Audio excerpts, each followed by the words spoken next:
అండి సమ్మర్ అయితే స్టార్ట్ అయిపోయింది కదా, మనకి బాగా పుచ్చకాయలు అయితే దొరుకుతాయి కదా. ఎప్పుడు అలా రొటీన్గా తినేయకుండా మీ పిల్లలకైతే ఒకసారి ఇట్లా వాటర్ మిలన్తో ఐస్ క్రీమ్ చేసి పెట్టండి, చాలా ఇష్టంగా అయితే తింటారు. ఫస్ట్ అయితే సగం పుచ్చకాయని అయితే తీసుకోవాలి, దాన్ని అయితే ఇక్కడ చూపించినట్టుగా కట్ చేసేసుకొని సీడ్స్ అన్నీ కూడా తీసుకోవాలి.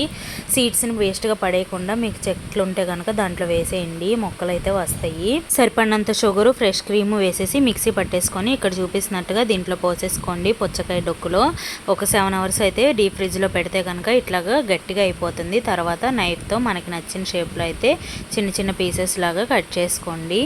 నాకైతే కట్ చేసినంతసేపు ఎప్పుడెప్పుడు తిందామా అనిపించింది, అందుకే ఫస్ట్ మా బుడ్డోడికి పెట్టకుండా నేనైతే టేస్ట్ చేసేసాను. నాకైతే చాలా బాగా నచ్చింది. మా బుడ్డోడు కూడా ఎలా ఉందో చెప్తాడు, వినండి.